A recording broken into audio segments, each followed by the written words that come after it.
one point when they were filming in Wallace, Idaho, Peckinpah showed up on the set and he hung out for a couple of days.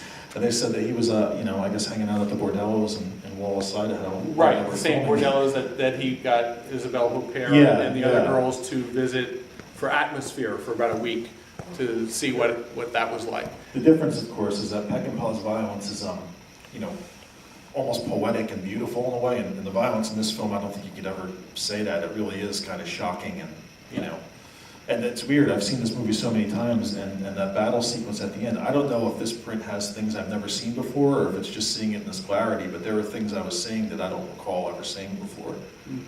Yeah. It was quite profound, and I'm going to assume that it was historically accurate as well. I think so. I mean, he's going for a real, like Buster Keaton when he made The General, he says, "I want it so authentic that it hurts." I think Cimino went for the hurts part, and very much so.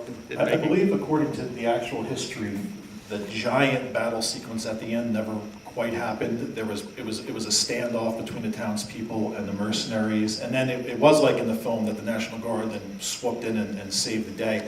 The one sequence that is absolutely historically accurate is the death of Nate Champion. And it's kind of interesting because when the critics came down on this film, they were, if you read the reviews back in the day, they were looking for things to pick apart in this film. It was like they were trying to one-up each other. And I don't think it's a perfect film. I mean, and Cimino even said back then that his whole point was this version was going to be released in New York and Los Angeles for about a month, and then it was going to go into general release. And his idea at the time was to do what Stanley Kubrick did when 2001 premiered, where Kubrick cut the film, he got it down to, I believe it was 2 hours and 40 minutes, and then he sat and watched it with audiences, and he went in and he trimmed another 20 minutes out of the film, and that's the version of 2001: A Space Odyssey that we have today.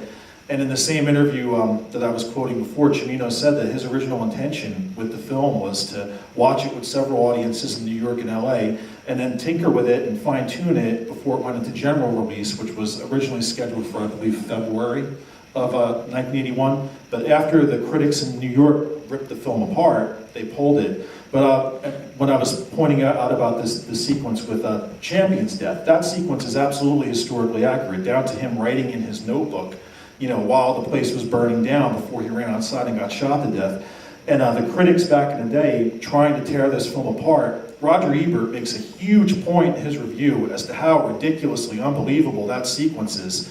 And reading Ebert's review, I remember reading it and I'm like, that's what happened. That's absolutely what happened. He sat there in the burning cabin, wrote that note, ran out and got shot to death.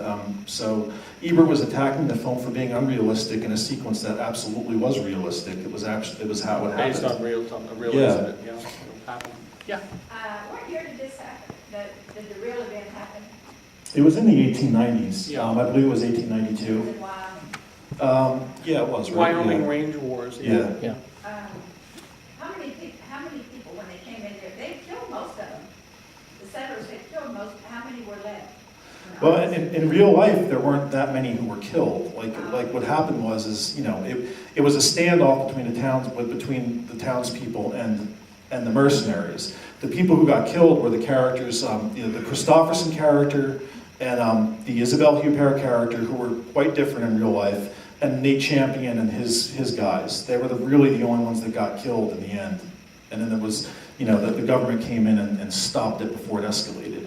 I think Cimino is somebody who likes to do research because his writing, he needs to, I think in particularly with this film, and to some extent with Deer Hunter, he needs names as a jumping off point and historical pieces of information as a jumping off point, and then writes his own fiction, if you will, within an authentic historical context.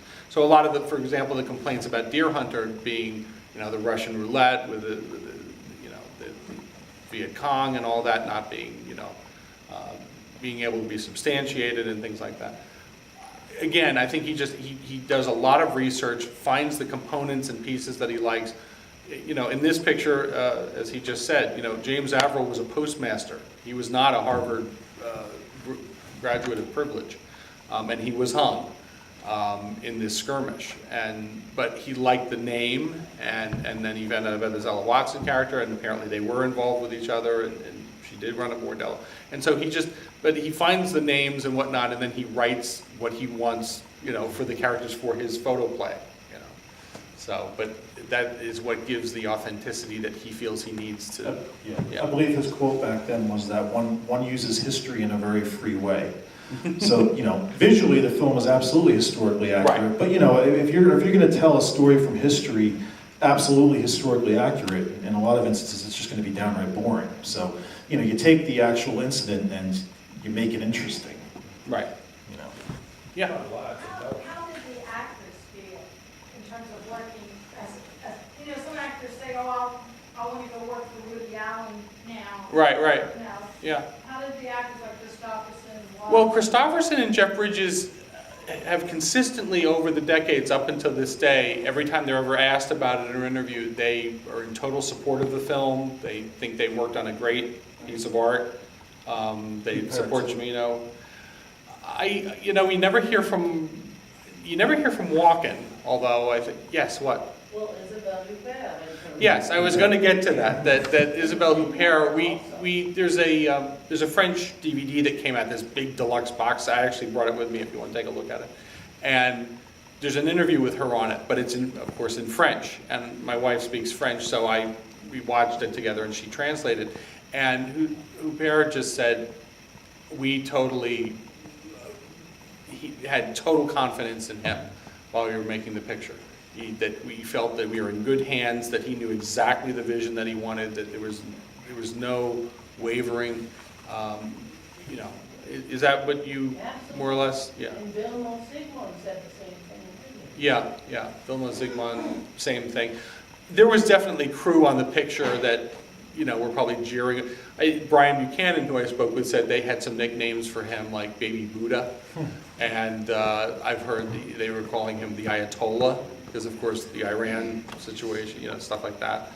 There were times where I think, he pushed everybody to the limit, but he was pushing himself to the limit. That dance hall, the Heaven's Gate dance hall, apparently supposed to look like cold winter time or just the end of winter, and apparently the thing was sweltering. It was like 100 something outside. It was like 110 or something inside. So they were sweltering in that place, shooting all those scenes and whatnot.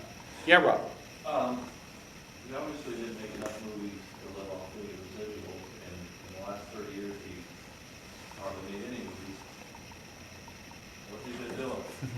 Well, I know some of it. I don't know what he's been doing, but back in the day, he was a very famous commercial director, so he probably built up a lot of wealth from doing that prior to even directing The Deer Hunter or this. And he wrote a lot of screenplays in the 70s too, so, if he was good with his money, I'm sure, I don't think he's hurting for cash. I think he may have come into money family-wise or an inheritance or something, because he clearly, but he's extremely enigmatic and reclusive and doesn't reveal much, but if you put a lot of pieces together by reading about him in interviews, and you can do even some searching on the internet, which I've done, and he apparently has like at least 3 or 4 different residences, one in New York, down by the UN, one in Montana. He actually bought a place when he was shooting this. Out in LA, he's got some place, and I think there's yet another one. He may even have something in Europe or something, I don't know. But So he's not a greedy. no, he's not hurting, but at the same, for money, he's I imagine artistically, he did want to make Man's Fate. Right.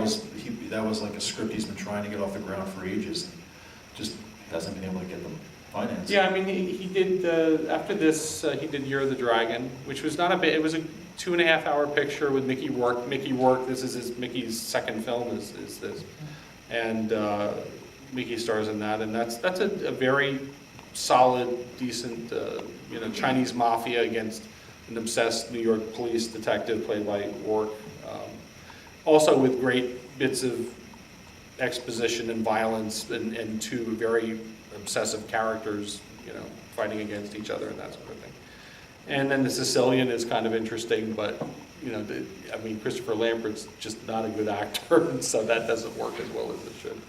But he just hasn't been able to. Yeah, and when the reboot of this came out in 2012, there was all this talk afterwards that, oh, this is gonna, now he's gonna direct a movie, somebody will offer him something because everybody